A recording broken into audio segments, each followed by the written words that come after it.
In 1902, while on a military mission in Central Africa, a German army captain named von Beringe shot and killed two mysterious creatures.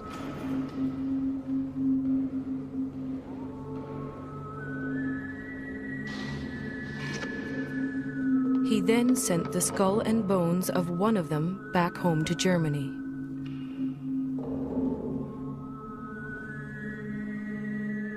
That creature has been luring people back to Central Africa ever since.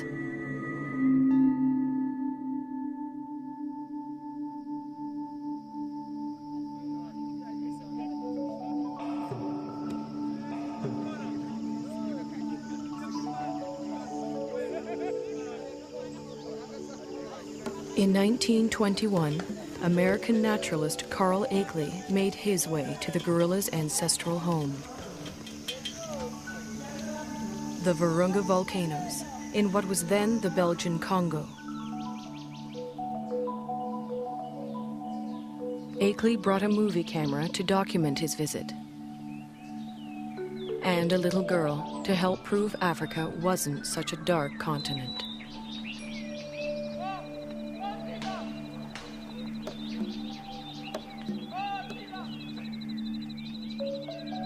But there was much more to Akeley's expedition.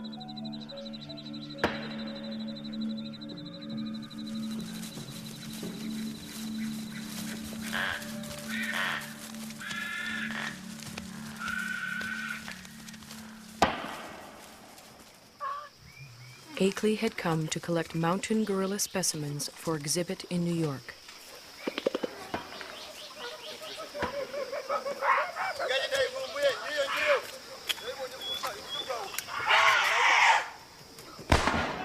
But each time the men stared into the eyes of a dead mountain gorilla, they saw a man-like creature staring back at them.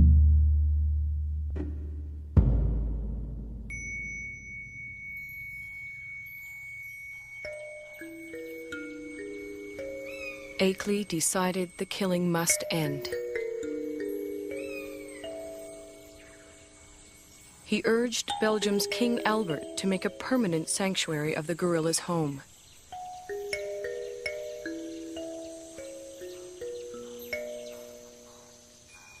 Today, in the cold, rainy high ground of Rwanda, Uganda, and Zaire, the gorillas live on much as they have for thousands of years.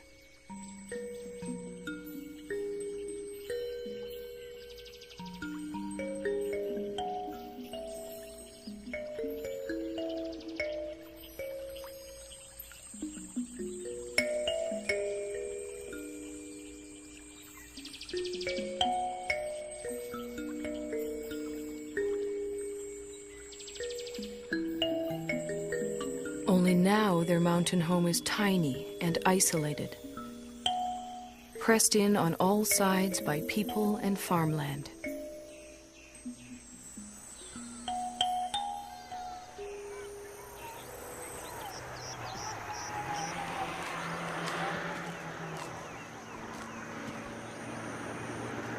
More and more, the mountain gorilla's future lies in human hands.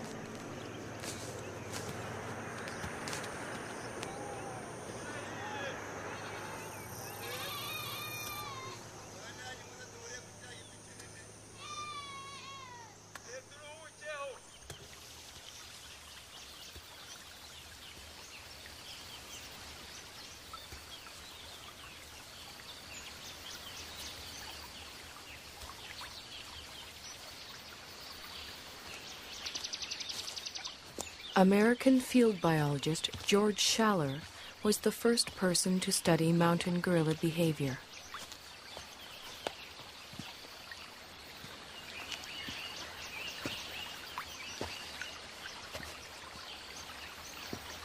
He and his wife Kay spent a year in the forest in 1959.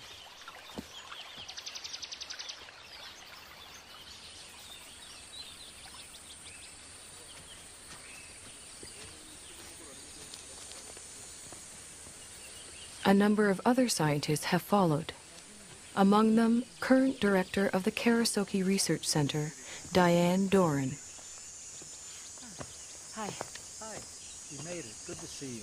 Hi. Hi, nice to see you. You made it just in time. The patrol's going out, and I was going out to see gorillas with Barrabaguiza. Would you like to come along? Wonderful. Great. Okay. Tuginde. Kundaguiza.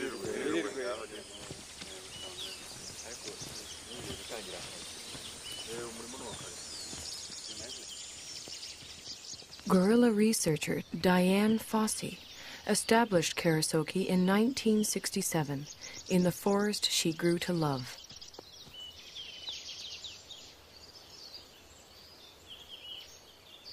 For Schaller, too, the forest became an enchanted place.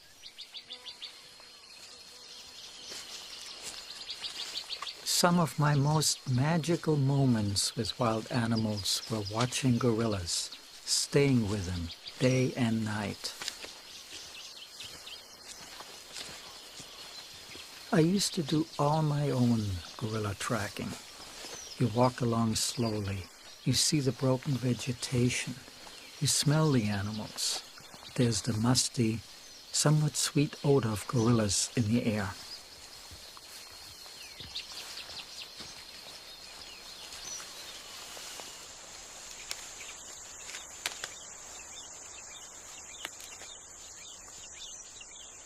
When you follow them hour after hour, you adapt to their rhythm of doing things. You move at their speed. You start thinking at their speed, almost. And that is a lovely feeling for a biologist, to seemingly enter into the lives of the animals without disturbing them.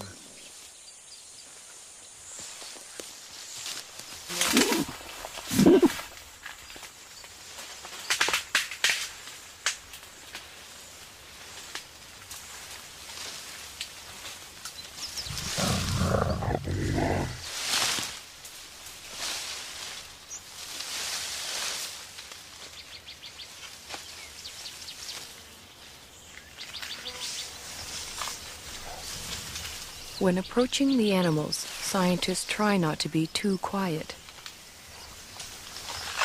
Mountain gorillas like to know when people are near.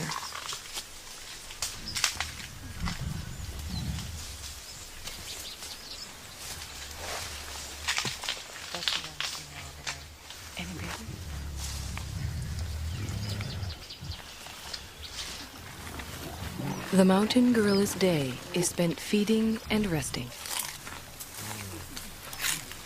Feeding and resting, and feeding some more.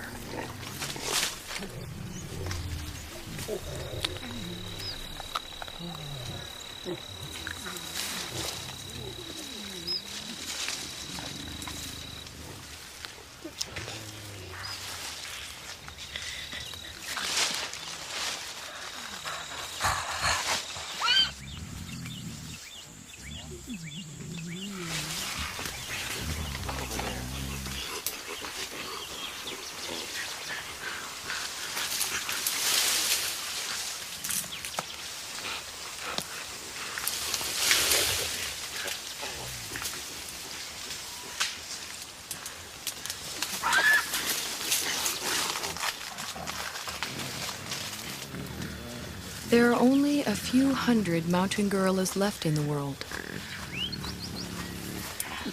Most live as part of a family.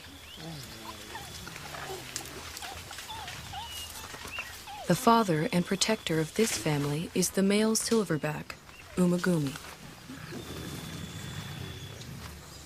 He acts as a magnet for the group. The females gather around him. Their infants and offspring gather around them.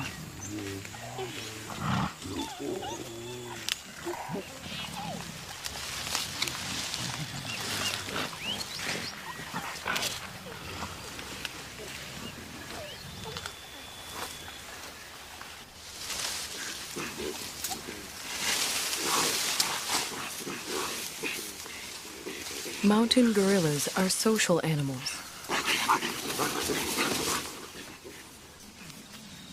The closeness begins in infancy. Rarely, if ever, does a mountain gorilla mother let her baby out of her sight.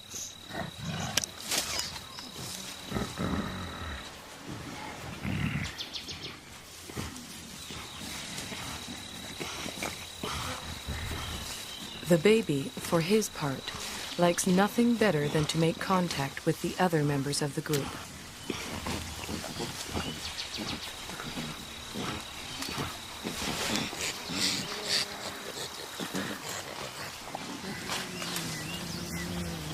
Even when they spread out to begin their daily search for food, the gorillas continue to communicate with one another.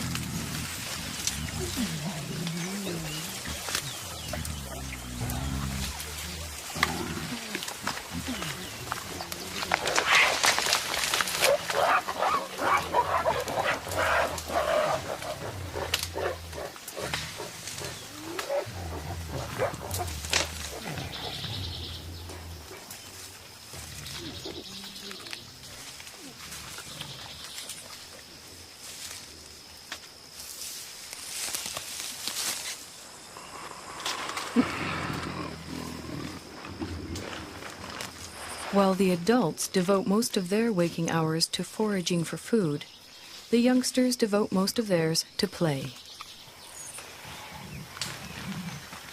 Park guards have named this 3-year-old Nzeli.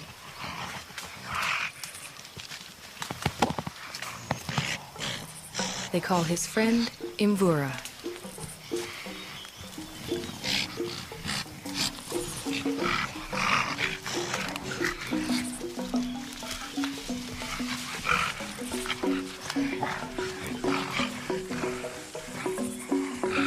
At 8 years, Karira is a bit of a bully. Washushwe is only 4.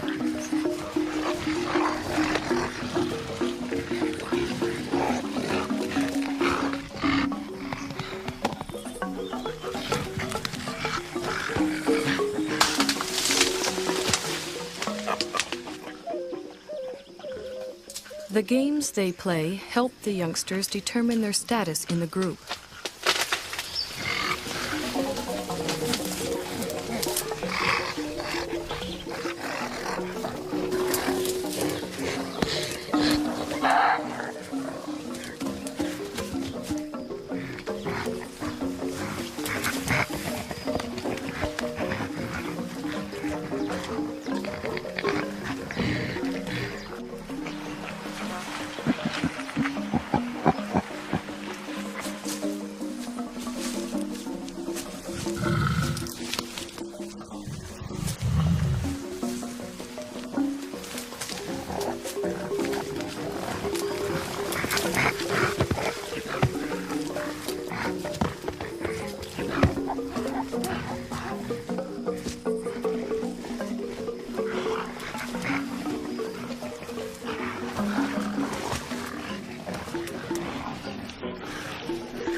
Childhood can last anywhere from 8 to 12 years, but the gorillas' need to maintain their status never seems to end.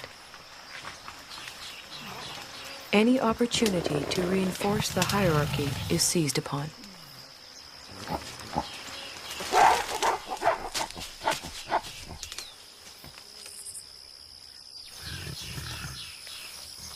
Then comes young adulthood.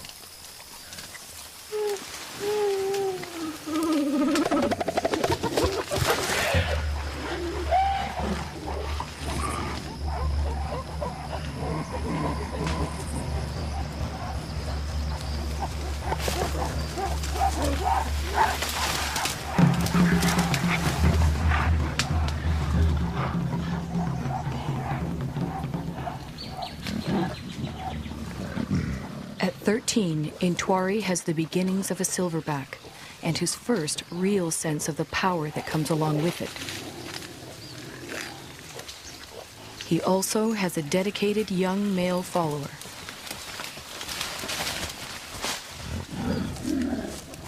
But what Intwari really wants is the attention and allegiance of the females in the group.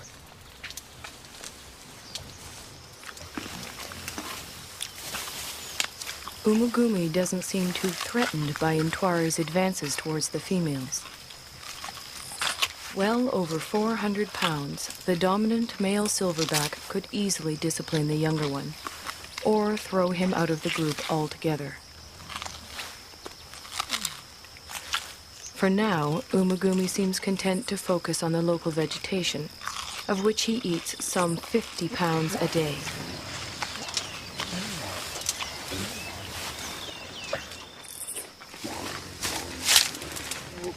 Mountain gorillas are mainly vegetarian, with a few ants and grubs thrown in for good measure.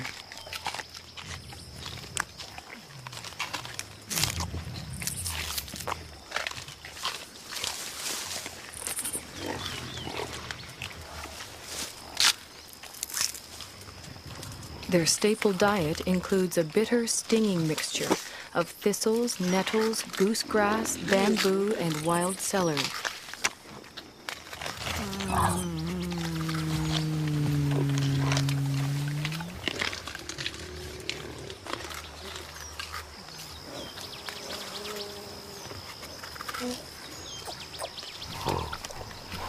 Although he has already begun to experiment with the food his mother likes to eat, Abumwe will continue to rely on her milk until he's 3 years old.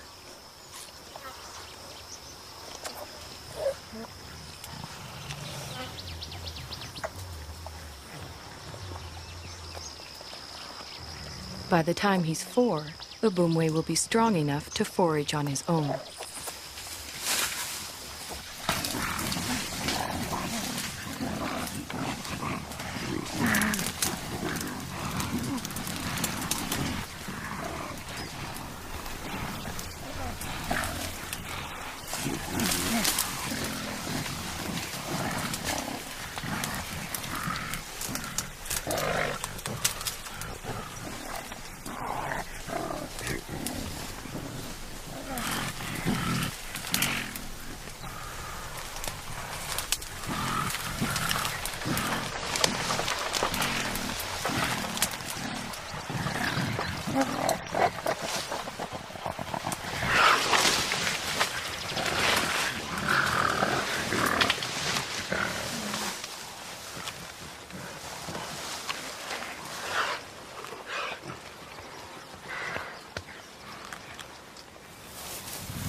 Mountain gorillas are generally well adapted to the world in which they live. But however idyllic their home may appear, for the youngsters in the group, the mountains hold many perils. Many newborns simply don't survive.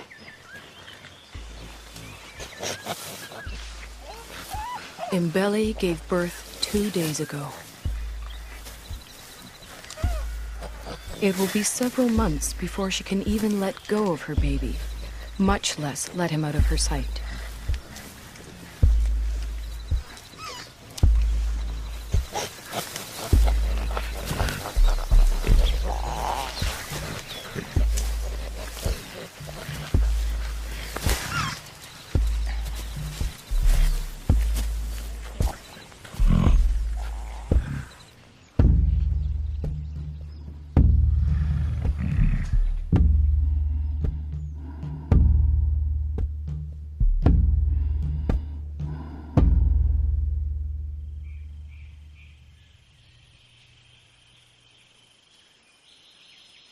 The mountain gorillas are more vulnerable than they know.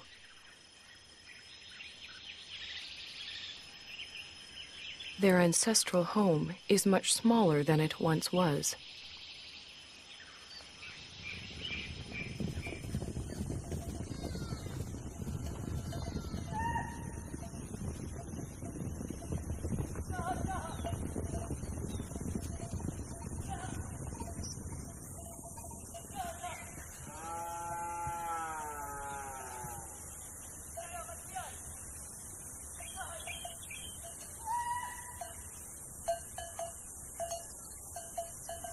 All around them, human activity is increasing.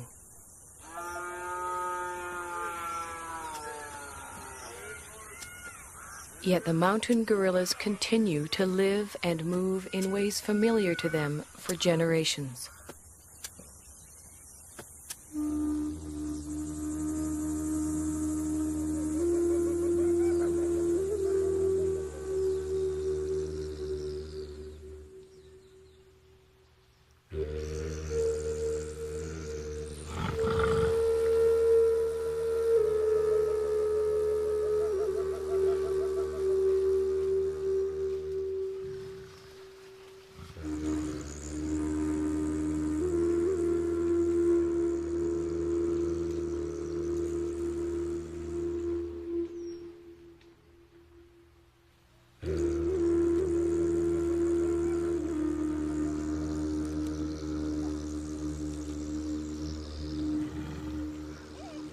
They do not distinguish between thistles and meadows that are inside the park and thistles and meadows that are outside it.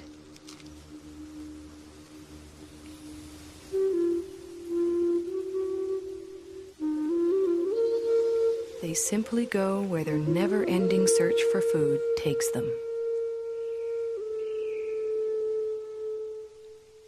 Only now they find others there.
Both the mountain gorillas and their forest sanctuary now receive official protection.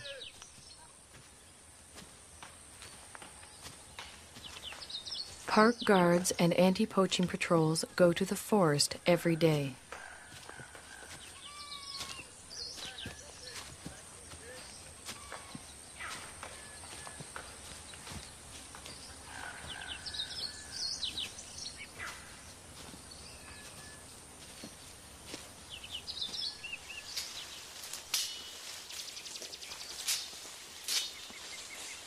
To protect the gorillas and all the other wildlife, the patrols search for and destroy snares that local hunters have set for game.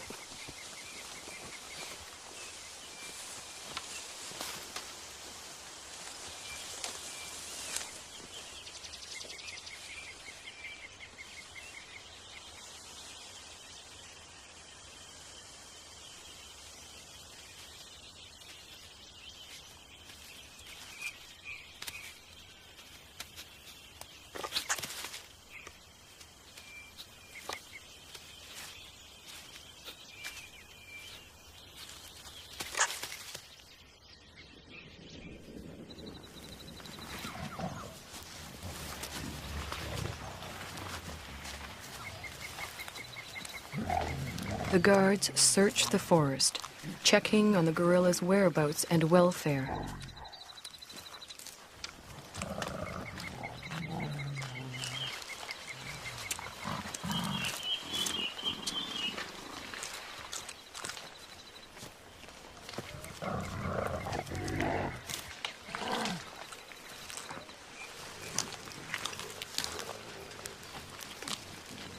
The same guards who name the mountain gorillas at birth follow their progress for years, watching as the gorillas grow to maturity. Over time, a close relationship develops, a bond between the animals and the men.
Almost every day it rains. The mountain gorillas don't seem to like it. They don't seem to know what to do about it either, other than simply wait it out.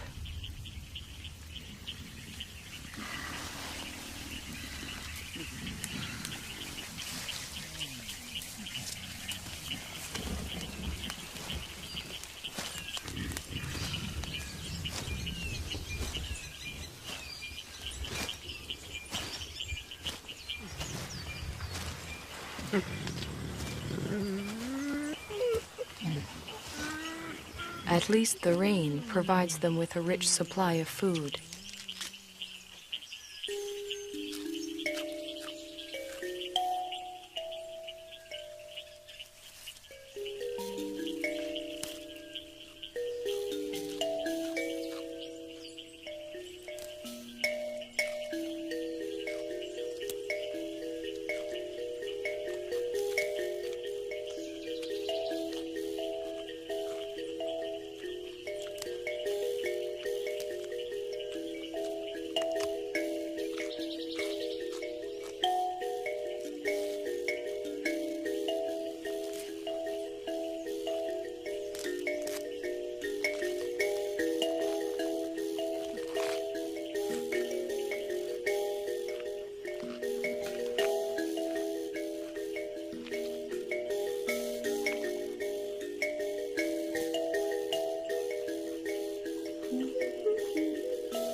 After feeding, the family gathers around the silverback, Umagumi. While the adults rest, the youngsters play.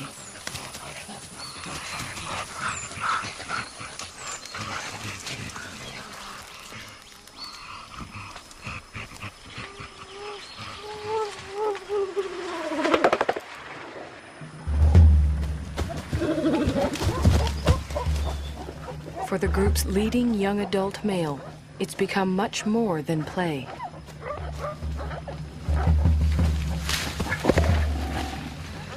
Left unchecked, Intwari's newfound strength could eventually tear the group apart.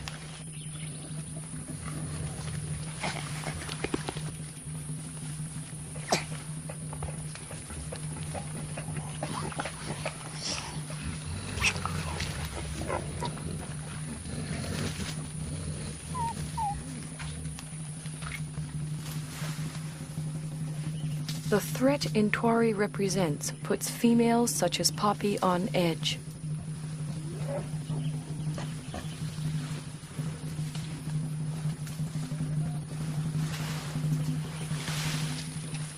Determined to get some kind of reaction from the others, Intwari bites into an inedible plant and contemplates his next move.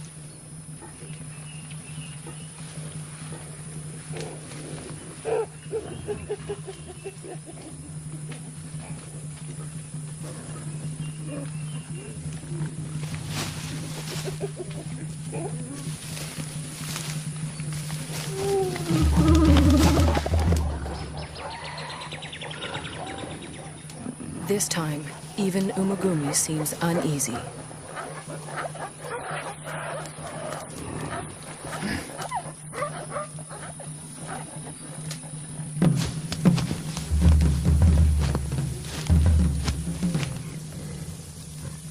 Intwari is presenting himself as their new leader, but the females don't see it that way.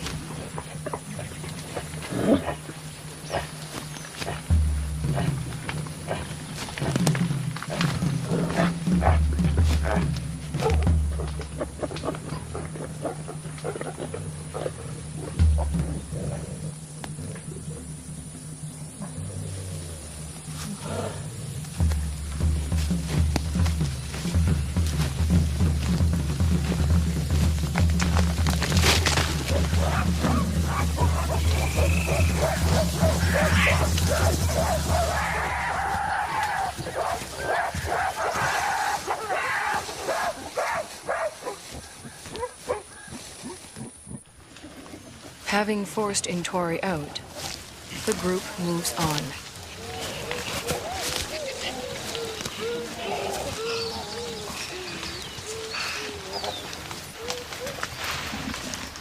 Before she joins them, Poppy, still vibrating with excess energy, vents it on the first young male she can find.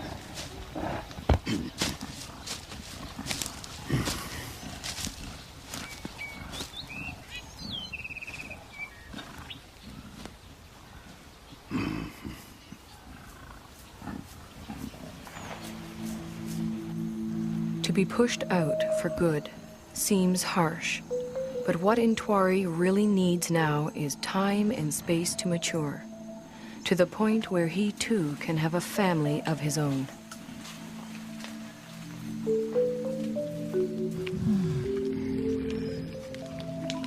The next few years are critical for Intwari. They are also critical for all the other mountain gorillas.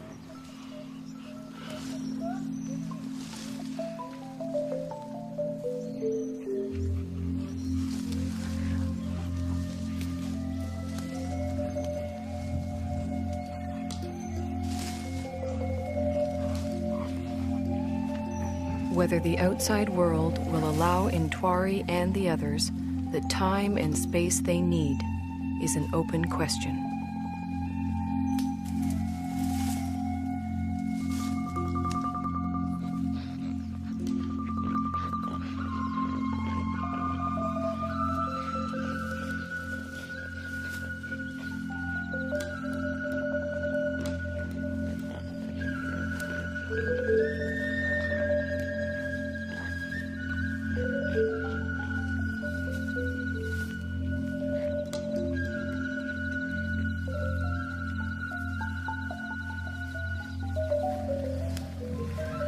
One thing is certain. If the mountain gorillas are to survive, we will have to protect them and their forest home forever.